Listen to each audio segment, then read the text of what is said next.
That will So be different, but that will be different. Depends on whether you're an American citizen or not. But I don't know how. so you The process is the same. Really. apply via ICRA, Yep.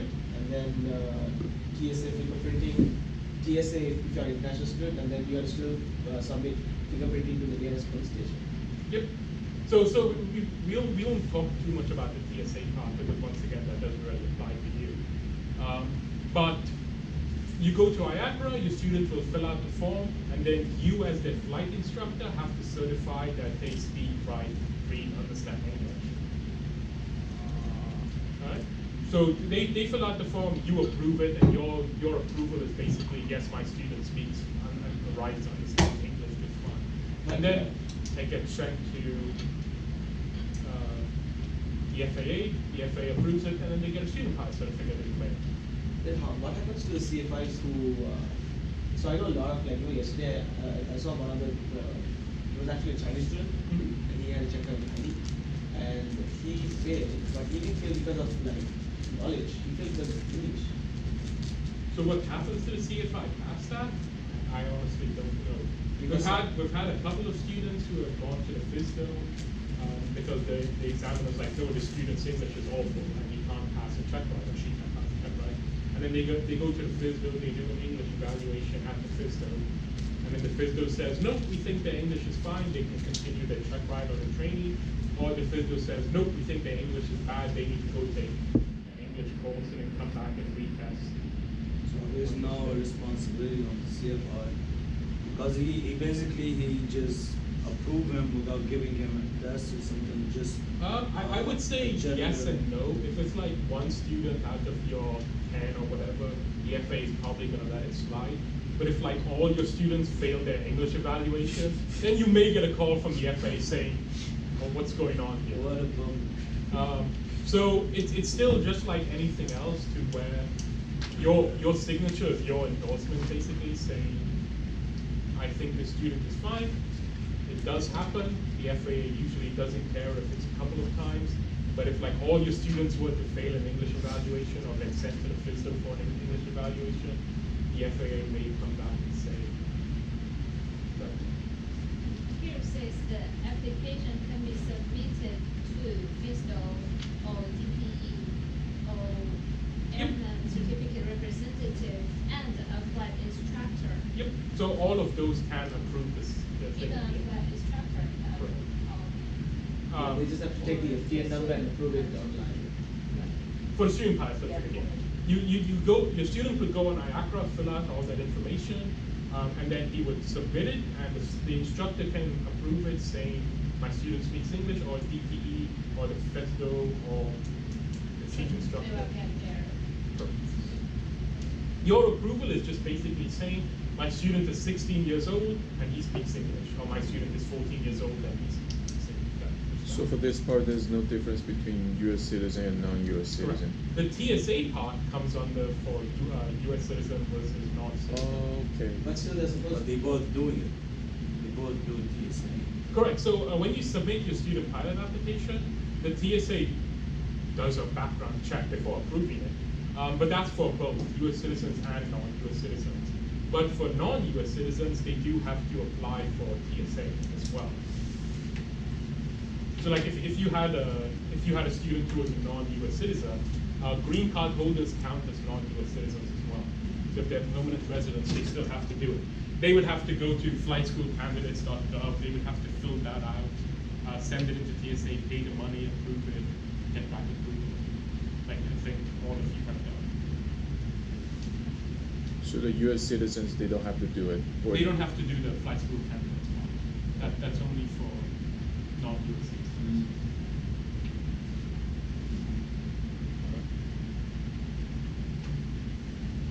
So there's two TSA background checks that take place.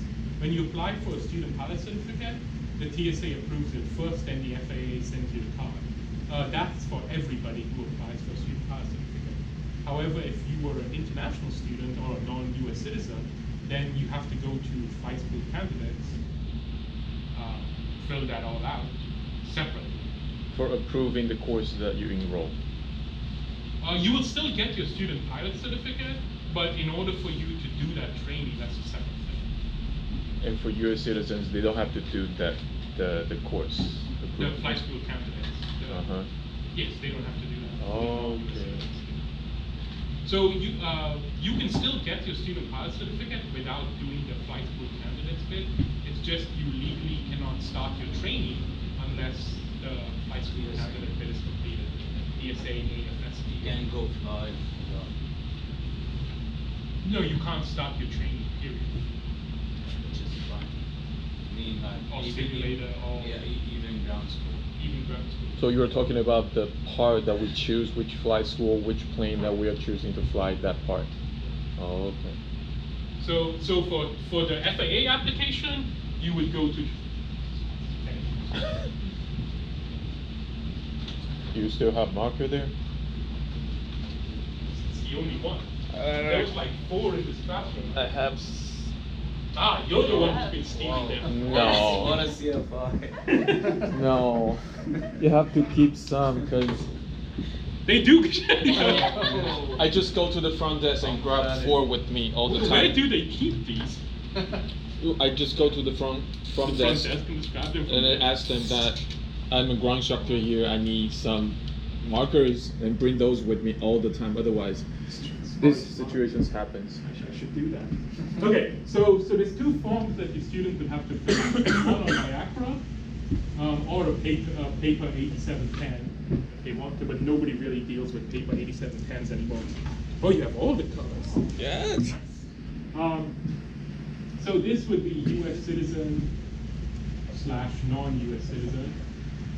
For non-U.S. citizens, in addition to that, they would have to go to flight school.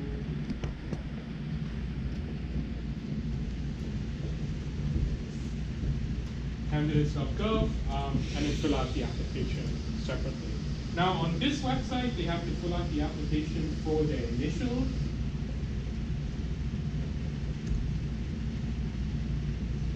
instrument, and multi, one for each. All right, if for the purposes of the training. And then once they go onto airlines, and they'd have to fill out other ones, but we will need to talk about that. All right, the initial one counts as the very first rating they get in the US. Doesn't matter what that rating is. So if they have private pilot and instrument and they come to the US and get commercial for the first time, they still have to do TSA because that would be their initial rating. Make sense? The TSA part doesn't really apply to you. It's more on the school to make sure that your student has that.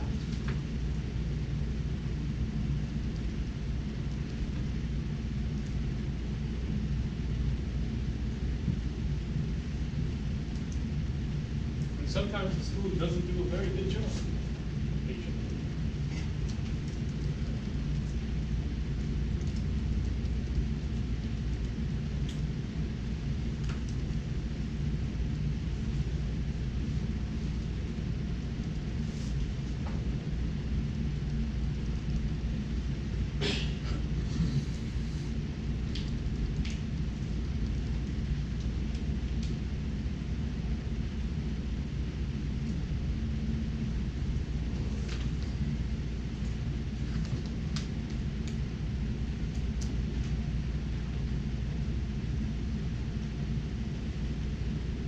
Okay, any questions about that part? All right. Next part of student pilots is solo requirements for student pilots. Let's say you were sending your student solo. What do you have to do? Give him an endorsement. Well, yes. Before that, like Several. reviewing everything, like done, appropriate quizzes. Okay, so that's not a good enough answer. You gotta explain the full thing. Don't just say give him an endorsement. Your CFI with not your CFI, your DE with baby.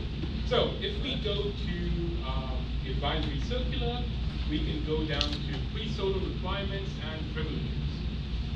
All right. So first thing that the student has, first thing that you as the CFI have to do is you have to give your student a knowledge test. Alright? The things required for this knowledge test can be found in 61, 87 Part B, which is down over here. Alright? Important things to keep in note for this part. Number one, this test that you give your student has to include applicable regulations for that flight. It has to include airspace rules and procedures for the airport where the solo flight would be performed. So if your student is, let's say, going to McMinnville for his or her solo flight, you have to include questions on their pre-solo written test that's based on McMinnville. So it could be how big is McMinnville's runway, what airspace is McMinnville, how would I enter McMinnville, etc., etc. All right, and you have to include that for every single airport that they are going to go solo at. Makes sense? And then the next part over here, the last part over here is the flight characteristics and operational limitations for the make and model of aircraft to be flown. So if you're doing a training in a 152, you need to test them on a 152. If they're doing on 172, 172, etc. Right? And that part would be like takeoff and landing distances, calculating weight and balance, V speeds, etc.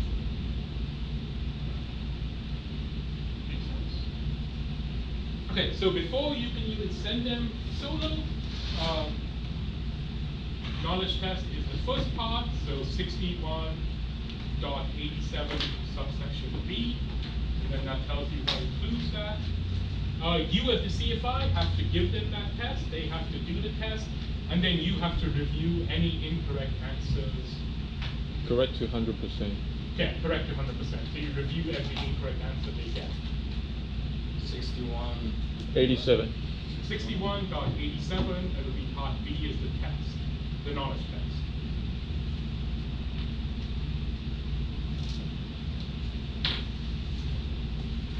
Make sense? Okay, so that's the knowledge test part. The second thing you have to do is the flight training part. So we go back to 61.87, and this would be part C and part D. All right? And that would tell you everything they need to know. Well, part C is the general one, part D would be single engine, part E, which doesn't really apply for anything, would be multi-engine, and so on. Right, so for you guys, since you are doing CFI single engine, it would be 61.87 C and D would be the maneuvers they have to demonstrate to you before you can send them solo.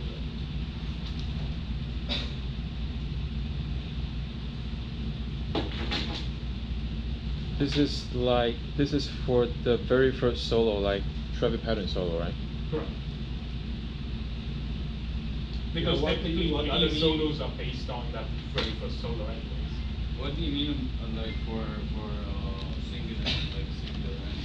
So if you go to 61.87, part D is maneuvers and procedures for pre-solo flight training and single engine airplane.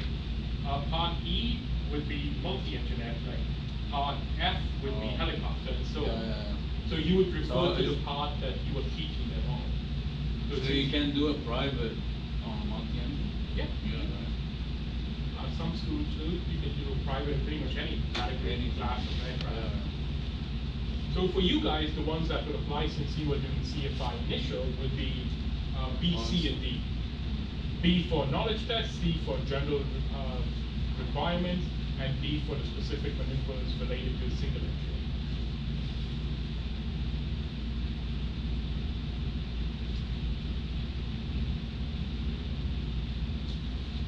All right, so your student has done all of that. You now think your student is ready to go solo. Now what do you have to do? You have to endorse them. And which endorsements must they do? No, sorry, which endorsements must you give them? Because there's a couple. Let's see. A21. 90-day. So first one is the 90-day. Any solo flight that your student does, they need to have that 90-day endorsement, and that 90-day endorsement needs to be valid. All right? If that expires, then you can give them another 9-day endorsement. So first thing would be the 9-day endorsement, and if you scroll down somewhere, let's go back to the beginning.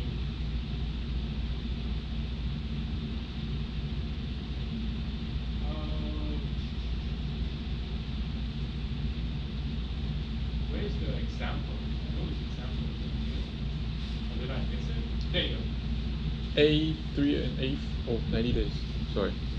Did I go too far down? Let me see, 90 days. Ah, there you go. I did go too far down. Recreational pilot, sports pilot.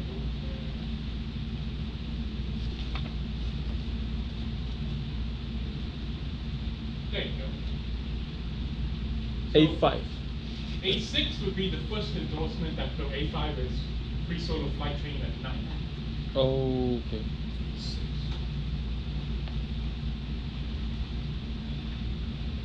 Alright? Okay.